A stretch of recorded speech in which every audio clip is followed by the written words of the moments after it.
भैया जी को जय श्री राम। जय श्री राम, जय श्री राम। स्वागत है जी, स्वागत है। भैया जी का स्वागत है। स्वागत है जी, स्वागत है। भैया जी का स्वागत है। स्वागत है जी, स्वागत है। भैया जी का स्वागत है। औरों का भी हित हो इसमें, औरों का भी हित हो इसमें। हम ऐसा कुछ करना सीखे, हम ऐसा कुछ करना सीखे। कि आप प्रथम वर्ष प्रशिक्षित और विद्यार्थी परिषद के आपस सह सचिव, बजरंग दल जिला संयोजक, जिला मंडी अध्यक्ष, भारतीय मजदूर संघ, ऐसी आपके पास जिम्मेवारी है। आपका इस वर्ग में हार्दिक स्वागत व अभिनंदन। महोदय जी, हिंदू पद्धति के अनुसार जब भी कोई शुभ कार्य होता है तो सबसे पहले दीप प्रज्वलन होता है। तो मेरा आपसे आग्रह रहेगा कि आप दीप प्रज्वलन करके इस कार्य को आगे बढ़ाएं। शुभं करोति त्वं ज्योति जनार्दना, दीपं ज्योति हरते पापं, दीपं ज्योति नमस्तुते, दीपं ज्योति नमस्तुते। गुरुर्ब्रह्मा गुरुर्विष्णु गुरुर्देवो महेश्वरा, गुरुर्साक्षात् परं ब्रह्म तस्मै श्री गुरुवे नमः, तस्मै श्री गुरुवे नमः।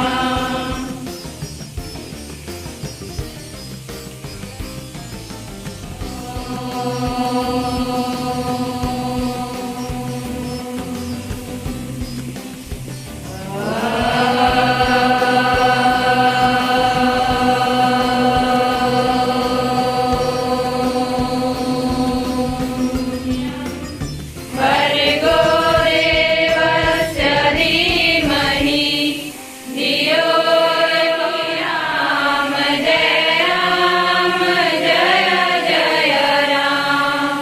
श्री राम जय राम, जय जय राम। माधव खड़ी धरुजि सुजि नाभि जनक सुधावरम्, नाभि जनक सुधावरम्। श्री राम जय राम, श्री राम जय राम। सम्मान दिलाएंगे हम डॉक्टर अम्बेडकर की करुणा का सम्मान दिलाएंगे। हम डॉक्टर हेडगेवार के विचार का वैभवशाली राष्ट्र बनाएंगे। हम डॉक्टर हेडगेवार के विचार और संघ के आप प्रथम वर्ष प्रशिक्षित और विद्यार्थी परिषद के सह सचिव और साथ में बजरंग दल जिला संयोजक, जिला मंडी और अध्यक्ष, भारतीय मजदूर संघ, ऐसी आपके पास जिम्मेवारी है। तो मेरा हमारे जो इस वर्ग के जो वर्ग कार्यकारी अध्यक्ष भाई श्री संजय कुमार सुरेरी जी से आग्रह रहेगा कि आप भाई जी को जो है बैच चौकी और मौसम से सम्मानित करें।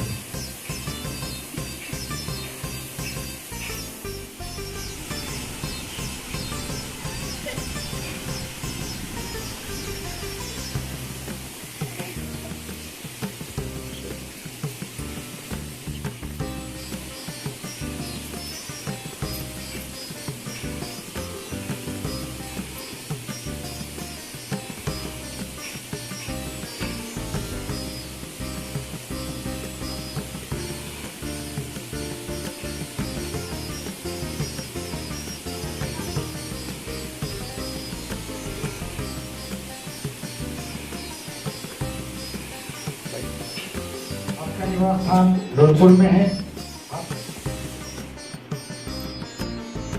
बहुत बहुत धन्यवाद भाई जी।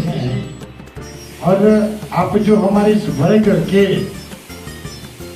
आप माननीय अध्यक्ष जी हैं और आपका इस वर्ग में और कार्य उद्घाटन में बहुत ही सराहनीय योगदान रहा है।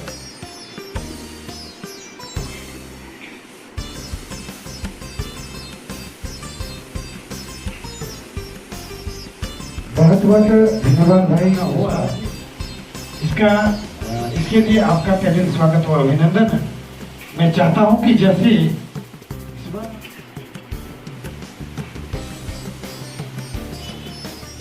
तो बहुत बहुत धन्यवाद। कुछ लोग वो थे जो वक्त के सांचे में ढल गए, कुछ लोग वो थे जो वक्त के सांचे में ढल गए, कुछ लोग वो थे जो वक्त के सांचे में ढल गए। आज एकल विद्यालय अभियान के आचार्य अभ्यास वर्ग में मुझे आप लोगों के बीच में रहने का सौभाग्य प्राप्त हुआ। ये मेरे लिए एक सौभाग्य की बात है। मैं पेशे से वकील हूं, हाई कोर्ट में वकालत करता हूं। वर्तमान में मेरे पास हिंदू जागरण मंच, इसका मैं विधि आयाम प्रमुख हूं। हिमाचल प्रदेश में हिंदू जागरण मंच के लिए किसी प्रकार की उनको कोई कानून की दिक्कत हो, शिकायत हो, तो पूरे हिमाचल प्रदेश में अपने संगठन के लिए वकालत करना, उनके लिए वकील खड़े करना, इस प्रकार से मेरे पास आजकल दायित्व है। जब मुझे इस कार्यक्रम में आने के लिए कहा गया तो मेरे दिमाग में एकल अभियान की इतनी कल्पना नहीं थी। मुझे लगता था कि विश्व हिंदू परिषद का एकल विद्यालय अभियान ये इसका प्रकल्प है और ये बच्चों को पढ़ाने का काम करता है। मात्र इतना मेरे ध्यान में था, ये मेरी इसकी कल्पना थी।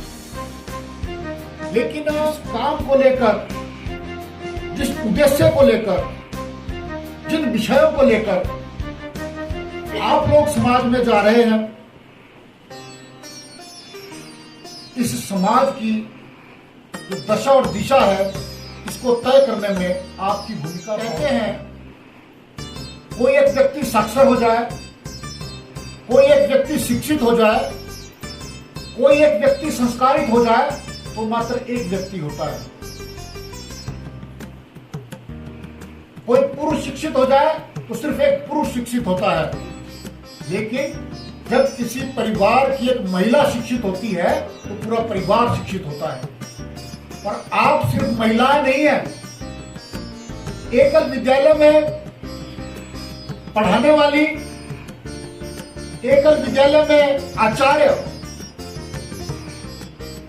वो प्रशिक्षित, देश प्रेम की भावना से ओतप्रोत, ये पूरे समाज के लिए असेट्स है। मातृशक्ति, हम उस भारत वर्ष में रहते हैं, उस सनातन धर्म का हम हिस्सा है, जिस सनातन संस्कृति को कभी विश्व गुरु कहा जाता था। इस भारत के देश को सोने की चिड़िया कहा जाता था। अभी जब आपने पहले प्रतिज्ञा की, क्या आप उसको बोलते हैं, हमने कहा राम राज्य की कल्पना। राम राज्य की कल्पना हम लोगों ने इस देश में की है। और रामायण एक ऐसा ग्रंथ है जो अपने आप में कंप्लीट कोड है। भगवान राम जब सबरी के जूठे पैर खाते हैं, सामाजिक समरसता इस देश में सबसे पहले ये जो हमारा विध्वंस हुआ, हमारी विचारधारा टूटी, हमारे जो उच्च कोटि के मूल्य थे वो टूटे, इसके कुछ कारण रहे हैं। ये भारत देश पहले मुगलों के अधीन रहा। मुगलों ने यहाँ आक्रमण किए। कहते हैं जब मोहम्मद गजनवी, इतिहास की बातें हैं, जब इस देश को लूट के जा रहा था, जब मोहम्मद गजनवी सोमनाथ के मंदिर को लूट रहा था, उसके घोड़े, उसके ऊंट, उसने पहली बार जिस ऊंट को लादा था वो कंधार पहुंच गया था। उसके बावजूद उसके लूट के घोड़े, लूट के ऊंट सोमनाथ के मंदिर से लूटे जा रहे हैं। इस देश में, इस देश की जनता हमेशा शौर्यवान रही, बलशाली रही।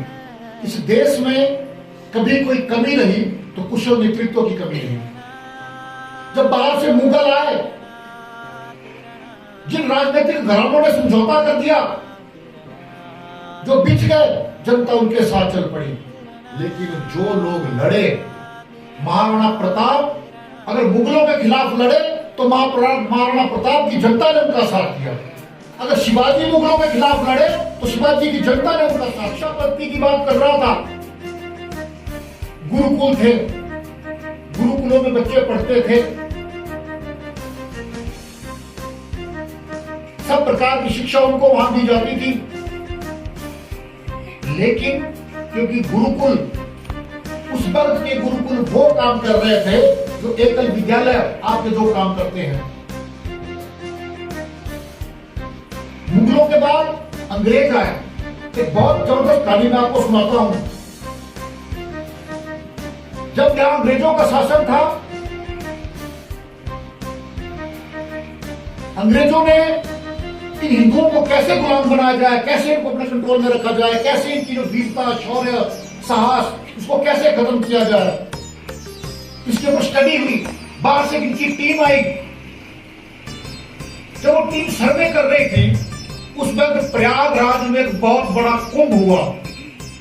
उस जमाने में उस कुंभ में लाखों लोग इकट्ठे हुए, पूरे भारत से लाखों लोग इकट्ठे हुए, जम्मू से लेकर कन्याकुमारी तक, राजस्थान, अहमदाबाद, साउथ से लेकर लाखों लोग इकट्ठे हुए। तो टीम के अध्यक्ष ने कहा कि ये गंवार लोग, ये अनपढ़ लोग, उनके पास कोई पोस्ट ऑफिस नहीं, उनके पास उन दिनों तार का कोई साधन नहीं, आजकल की तरह व्हाट्सएप नहीं, मोबाइल नहीं, ये सारे लोग, लाखों लोग एक दिन इकट्ठे हुए तो हुए कैसे? बहुत बड़ी चर्चा का विषय हुआ। ये इनके इंटरनल में बहुत बड़ी चर्चा का विषय हुआ। ये हिंदू लोग हैं, ये सनातनी लोग हैं, ये कैसे इकट्ठे हुए, कैसे पता लगा, किसने हमको बताया कि अमुक तारीख को अमुक जगह पे आपने इकट्ठे होना है? जब स्टडी की गई तो उन्होंने कहा कि इनकी शिक्षा पद्धति का हिस्सा है। ये 9 ग्रहों को मानते हैं, 9 ग्रहों की कैलकुलेशन करता होता है कि सूर्य ग्रहण किस दिन होगा, चंद्र ग्रहण किस दिन होगा, और उनको ये भी पता है कि सूर्य ग्रहण के इतने दिन बाद हमारा कुंभ होगा, और उनको ये भी पता है कि यह कुंभ 12 साल बाद आएगा। वो शॉक्ड हो गए। उन्होंने कहा इस देश को गुलाम रखना, बड़े दिन तक गुलाम रखना बहुत मुश्किल है। उन्होंने कहा गुरुकुल काम कैसे करता है? जो गुरुकुल हमको दिखाए जाते हैं, सिनेमा में दिखाए जाते हैं, असल की वो बात गुरुकुल में, जैसे आप माताएं, बहनें अपने गांव में एकल विद्यालय चलाती हैं, बच्चों को बुनियादी शिक्षा के साथ साथ संस्कार देती हैं, उस ढंग से गुरुकुल उन दिनों चला। नालंदा और तक्षशिला विश्वविद्यालय को, हिंदुस्तान के इस विश्वविद्यालय को जलाया गया, 6 महीने तक उसकी आग जलती रही। ये विश्वविद्यालय इसलिए इतने बड़े थे क्योंकि कोई फोटोस्टेट नहीं थी, उन दिनों कोई ईमेल नहीं थी, कुछ नहीं थी, किताबें वहां होती थी, सारे बच्चे वहीं जाके पढ़ते थे, फिर किताबें वैसी बांटी नहीं जा सकती थी। इतने बहुत बड़े बड़े विश्वविद्यालय। उन्होंने कहा सबसे पहले इसके ऊपर पढ़ा करो। उन्होंने एक ऐसी शिक्षा नीति लाई जिस शिक्षा नीति से आजादी के इतने वर्षों बाद जब पीछा नहीं छुड़ा पा रहे हैं। और आप लोग जो काम कर रहे हैं सरकार के साथ साथ, जो काम आप इस संगठन के माध्यम से कर रहे हैं, या वही काम कर रहे हैं। उन्होंने कहा शिक्षा पद्धति को अगस्त 1947 को आजाद हुआ। आजादी के बाद आज तक इस मानसिकता से नहीं निकल पाए। धीरे धीरे वक्त आ रहा है। आपको मेरी बात याद रहेगी, 15 साल बाद, 20 साल बाद कोई व्यक्ति सरकारी नौकरी मांगने नहीं। लोगों में ये आदत हो गई कि आप हमको सिर्फ 5,000 दो, लेकिन हमको काम वो चाहिए जो सूटीर बूटीर काम हो, जो हमने क्लर्क का काम करना है, फाइल पे 4 शब्द लिखने, और कोई काम नहीं करना। अभी एकल विद्यालय का जो आपका कार्यक्रम था, मैं पढ़ रहा था कि छत्तीसगढ़ के हुगला गांव में सबसे पहले एक टीचर और एक शिक्षक और एक विद्यालय, इस विचार से नाते को शुरू किया। 2020 में इसका आधिकारिक तौर पर रजिस्ट्रेशन हुआ। 2000 में ये जो आप आप जो काम कर रहे हैं, आप सिर्फ और सिर्फ लोगों को शिक्षित नहीं कर रहे हैं, आप शिक्षक नहीं हैं, आप शिक्षक के साथ साथ एक सामाजिक कार्यकर्ता भी हैं, जो पढ़ाई के साथ साथ समाज को एक विचार देने का काम कर रहे हैं। जैसे इस बैनर पे लिखा है, 5 प्रकार के काम करते हैं: स्वच्छता, स्वास्थ्य देखभाल, साक्षरता, आत्मनिर्भरता भारत के लिए नैतिक शिक्षा, आदिवासी क्षेत्रों में साक्षरता का काम करने का काम। ये जो आपका काम है, इस देश की जो दशा और दिशा बदली जाएगी, ये आपके काम से बदली जाएगी। तभी मैंने पहले कहा कि कुछ लोग वो थे जो वक्त के सांचे में ढल गए, कुछ वो थे जो वक्त के सांचे बदल गए। शायद आप भी नहीं समझ पा रहे आप समाज में क्या काम कर रही हैं, लेकिन समाज को जो आपका लाभ मिलने वाला है, जब आपके द्वारा शिक्षित बच्चा, जब आपके द्वारा संस्कारित बच्चा आज के 20 साल बाद उसको ये पता होगा इस देश की समस्या क्या है। मुझे आज भी याद है, जब मैं विद्यार्थी परिषद से जुड़ा था, ऐसा मैंने बताया, विद्यार्थी परिषद का मेरा परिचय कराया, 1995 की बात है, 94-95 की बात है। छोटे छोटे कॉलेज जाने वाले छात्र थे, वहां एक नारा लगता था,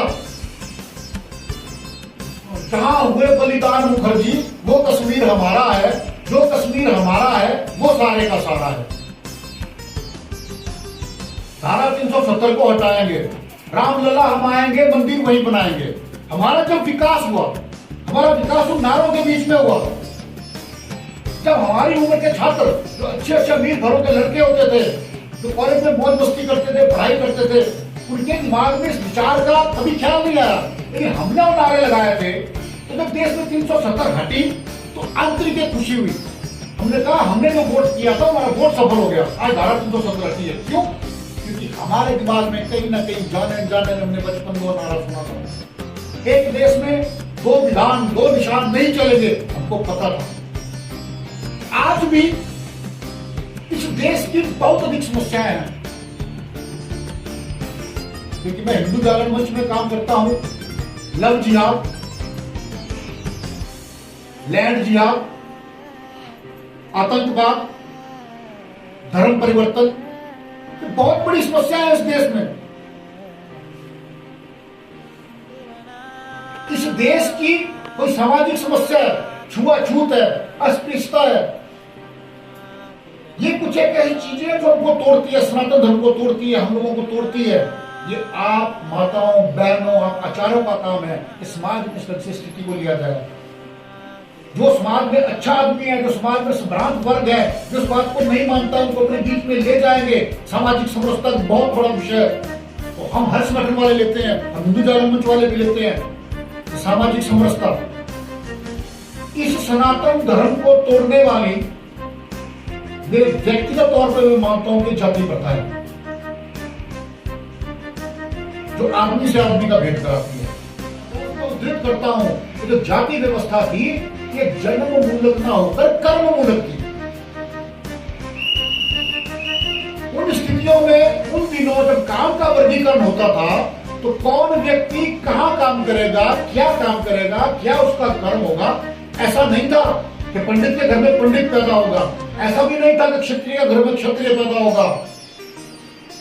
तो शिक्षित होगा, जो संस्कृति काव्य इनको जानने वाला होगा, पंडित होगा। ये जन्म मूलक ना होकर कर्म मूलक थी। मैं पेशेवर वकील हूं, कानून बनाने से कोई चीजें दूर नहीं हो सकती। आपने भेद प्रथा का कानून बनाया, सरकार ने, हमने भेद प्रथा का कानून बनाया। कई महिलाओं ने अपने सास ससुर को मजा चखाने के लिए उसके ऊपर झूठा केस कर दिया। तो कानून जो है, इसे डबल एज वेपन, ये 2 धारी तलवार है, इस तरफ को चलेगी इसको काटेगी, इस तरफ को चलेगी इसको काटेगी। वो तलवार कैसे चलानी है, उस तलवार का रुख क्या होगा, ये आप लोग, मेरी माताएं बहनें, ये आचार्य वर्ग तय करेगा। समाज में जो बच्चा आपके पास आता है, उस बच्चे को आपने क्या नैतिकता पढ़ानी है, उस बच्चे को आपने क्या पढ़ाना है, तो जो आने वाला जो आदमी तैयार हो रहा है, उसको किस दिशा में ले जाना है, क्या वो बड़ा होकर जातिवाद को मानेगा, नहीं मानेगा, ये सारी चीजें आपको तय करनी है। लेजिस्लेचर, पार्लियामेंट कानून बना सकती है, एग्जीक्यूटिव उसको लागू कर सकती है, न्यायपालिका जो कोर्ट है, जो जजेस हैं, वो ध्यान रखते हैं कि कहीं इसकी वायलेशन तो नहीं हुई।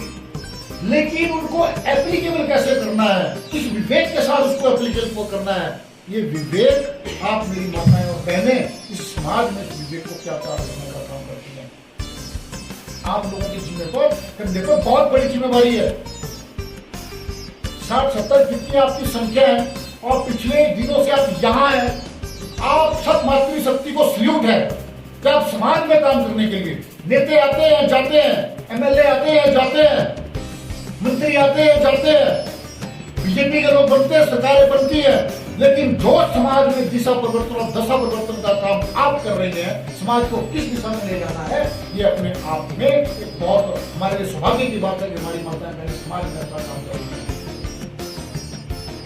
आप सब लोगों ने मुझे अपने बीच में बुलाया, इसके लिए मैं आप सब लोगों का धन्यवाद करता हूँ। मैं सौभाग्यशाली हूँ, अपने को भाग्यशाली मानता हूँ कि आप सब माताओं बहनों के बीच में मुझे रहने का आप लोगों ने मौका दिया और आप सब लोगों से मैं हाथ हुआ। इसके साथ जय हिंद, जय भारत।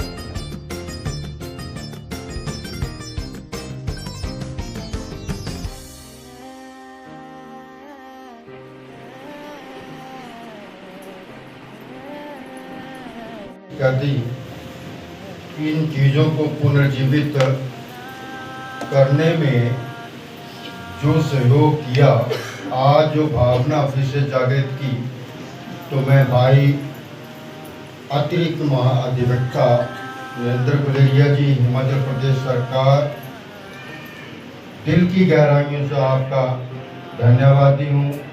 आपका स्वागत करता हूँ, अभिनंदन करता हूँ।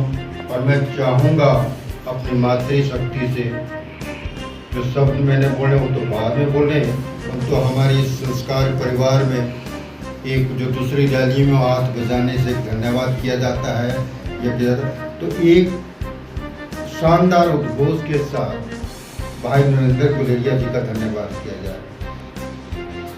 भारत माता की जय, भारत माता की जय, वंदे मातरम, वंदे मातरम। नरेंद्र गुलेरिया जी को जय श्री राम, जय श्री राम, जय श्री राम। गुलेरिया जी को जय श्री राम, जय श्री राम, जय श्री राम। इनके साथ हमारे भाई लवनीश ठाकुर जी भी आए हैं, जो हमारे हाई कोर्ट में ही अधिवक्ता हैं, तो उनका भी आप धन्यवाद तो करिए। भाई लवनीश ठाकुर जी को जय श्री राम, जय श्री राम, जय श्री राम। भाई लवनीश ठाकुर जी को जय श्री राम, जय श्री राम, जय श्री राम। तो अब जो बातें नरेंद्र गुलेरिया जी ने यहाँ बताई, वो आप करते जा रहे हैं वर्षों से, और आज इन 10 दिनों में या आने वाले दिनों में आप और जो कुछ यहाँ से सीख जा रहे हैं, भाई शेर सिंह ठाकुर जी के इस लीडरशिप में, मुझे विश्वास है आने वाले समय में एक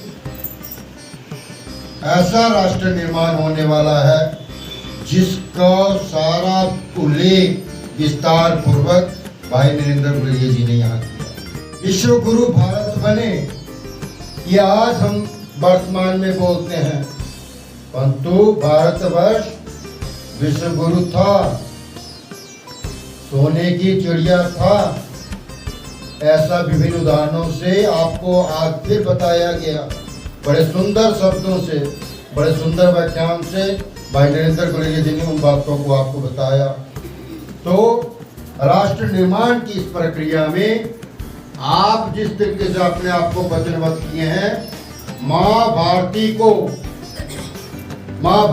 को परम वैभव की तरफ ले जाने के लिए जो आप सहयोग कर रहे हो, भाई शेर सिंह ठाकुर और एकल अभियान इस तरीके से व्यवस्था बना के जो आप में संस्कारों को रोपित करते जा रहे हैं, मुझे विश्वास है आने वाले समय में बहुत ही जल्दी जीवन के हर क्षेत्र में संस्कारी जीवन का उदय होगा। मुझे पूरा विश्वास है, चाहे वो राजनीतिक क्षेत्र हो, चाहे शिक्षा का क्षेत्र हो, चाहे व्यापारिक क्षेत्र हो, कुछ भी का क्षेत्र हो। आपको बताया गया आने वाले दिनों में नौकरियां नहीं होगी। ये जो आप शिक्षा पद्धति को बदलने में हमारे साथ लगे हैं, एकल अभियान को जो अपना साथ दे रहे हैं, ये नौकरियों की व्यवस्था किसी और रूप में बदले जाएगी। हम भारतवर्ष जो गौरवशाली था, उस गौरव को फिर से पाने वाले हैं। विश्व गुरु फिर से बनने वाले हैं। माँ भारती का परम वैभव फिर पाने वाले हैं। ऐसे कुछ शब्द विस्तार पूर्वक भाई नरेंद्र गुलेरिया जी ने आपको बताए, हमें बताए। मैं बहुत ही धन्यवादी हूँ इन सब चीज़ों के लिए जो उनके मुखारबिंद से हमने इन बातों को सुना। तो अंतिम शब्दों में एक चीज जो हमने पहले भी एक दिन बोली थी, रोजगार से संबंधित सामाजिक कार्यकर्ता के रूप में हमने अपने आप को उठाना है। ये सामाजिक कार्यकर्ता क्या होता है? जिसमें सामाजिक सेवा का भावना भी हो और सामाजिक उद्यमिता की भावना भी हो। ये सामाजिक सेवा जो हम एक दूसरे का ख्याल रखते हैं वो है, और सामाजिक उद्यमिता वो है जिसके कारण हम रोजगार धंधे पाते हैं, जिससे हम पैसे का सृजन करते हैं और अपने घरों को भी चलाते हैं। तो ऐसे ये व्यवस्था हमारे प्राचीन भारत में थी। उस प्राचीन भारत के समय को माँ भारती के परम वैभव को पाते हुए हमने सामाजिक कार्यकर्ता बनना है। ये हमें एकल अभियान बता रहा है। तो मैं आपका बहुत हार्दिक धन्यवादी हूँ कि आपने इतने विस्तार पूर्वक हमारे को सुना, भाई नरेंद्र गुलेरिया जी को सुना। तो अंतिम तौर पर एक वचन आप दीजिए जो मैंने एक दिन पहले भी बोला था। मैं बोलूँगा, खुशी हो या गम साथ रहेंगे हम। तो मैं बोलूँगा पहली लाइन, दूसरी लाइन आपने बोली है। खुशी हो या गम साथ रहेंगे हम, खुशी हो या गम साथ रहेंगे हम। भारत माता की जय, भारत माता की जय, वंदे मातरम, वंदे मातरम। जय श्री राम। जय श्री राम। नमस्कार। आज एकल अभियान के तहत आचार्य अभ्यास वर्ग के तहत यहाँ जो 10 दिन का प्रशिक्षण था, उसमें हम सुंदरनगर में पहुँचे हैं। तो इसके विषय बारे में अधिक जानकारी आपको जो है श्री शेर सिंह जी बताएंगे कि एकल अभियान करता क्या है और क्या इसके उद्देश्य है, इसके बारे में बताएंगे। श्री शेर सिंह जी, आपका फोक फीवर म्यूजिक में हार्दिक स्वागत, हार्दिक अभिनंदन। कृपया बताने की कृपा करें दर्शकों को कि एकल अभियान है क्या है। मेरा सभी दर्शकों को प्रणाम, नमस्कार और जय श्री राम। हमारा जो अंचल सुंदरनगर में जो ये आचार्य वार्षिक अभ्यास वर्ग जो अभी हो रहा है, ये हमारा आज 10 दिन को पूर्ण हो चुके हैं। इसमें हम जो है पंचमुखी शिक्षा के जो आयाम है उसके बारे में प्रशिक्षण दे रहे हैं। और इसमें हमारे जो अभी प्रशिक्षण में जो आचार्य हैं, अब उनका आज ये प्रशिक्षण वर्ग जो है पूर्ण हो चुका है। तो इसमें हम 10 दिन से उनको जो हमारे एकल में पढ़ाए जाने वाले एकल के जो विषय हैं उसके संबंध में कोई जानकारी दे रही है। और आगे के लिए आपकी क्या प्रोग्रामिंग रहेगी, जो गांव के लोगों के लिए और बच्चों के लिए क्या कर रहे हैं आगे आप? अभी देखिए भाई साहब, अभी जो हमारा सभी लोगों को मेरा इसमें कहने का एक तात्पर्य है कि हमारा जो मूलभूत जो आधार है वो बच्चा है जी। अगर बच्चा संस्कारित होगा तो आगे को हर पीढ़ी जो है, पीढ़ी दर पीढ़ी जो है बढ़िया रहेगी। इसलिए हम जो अभी जो है हम बहुत सारी इस प्रशिक्षण वर्ग में बहुत सारी योजनाओं के बारे में यहाँ बताया, जिसमें कि अभी हमारा जो अभय उदय क्लब उसके माध्यम से हम जो है बच्चों को जो खेल प्रतियोगिता जो है हम करवाएंगे। उसमें जो बच्चा जो जिस गेम में एक्टिविटीज जो होती है उसके बारे में हम यहाँ उनको बताया है। जो एक्टिविटीज़ होगी वो हमारे जिला स्तर पर, फिर हमारे इसके प्रांत स्तर पर यह रहेगी। तो मेरा इसमें यह कि हमारा जो इसका जो डिस्ट्रिक्ट का जो हमारा टूर्नामेंट है वो भी अभी होने जा रहे हैं। तो इसमें मेरा आग्रह सभी लोगों से है कि जिनके भी बच्चे हमारे एकल अभियान में पढ़ते हैं, सभी बच्चों की जैसे जिस गेम में उनकी ज़्यादा वो प्रतिभागी है, तो उसमें सभी बच्चे जुड़े हैं और जल्द से जल्द जो हम इस प्रतियोगिता का जो है शुभारंभ करेंगे। आज के इस प्रशिक्षण वर्ग के समापन में हमारे मध्य जो आज के जो मुख्य अतिथि व विशेष अतिथि मुख्य अतिथि श्री वीरेंद्र गुलेरिया जी, जो हमारे इस प्रशिक्षण वर्ग समापन में मुख्य अतिथि के तौर आए हैं, हम उनका तहे दिल से स्वागत व अभिनंदन करते हैं कि जिन्होंने अपना इतना बिजी शेड्यूल में जो हमें समय दिया, उनका बहुत बहुत धन्यवाद। मेरा आप सभी से आग्रह है कि आप हमारे से अभियान में जुड़े रहिएगा और हम सबको जो है आपका मार्गदर्शन मिलता रहे और समाज में हम एक अच्छा काम करें और सभी मिल बांट कर, वैसे मैं आप सबसे विनती करता हूँ। धन्यवाद सर।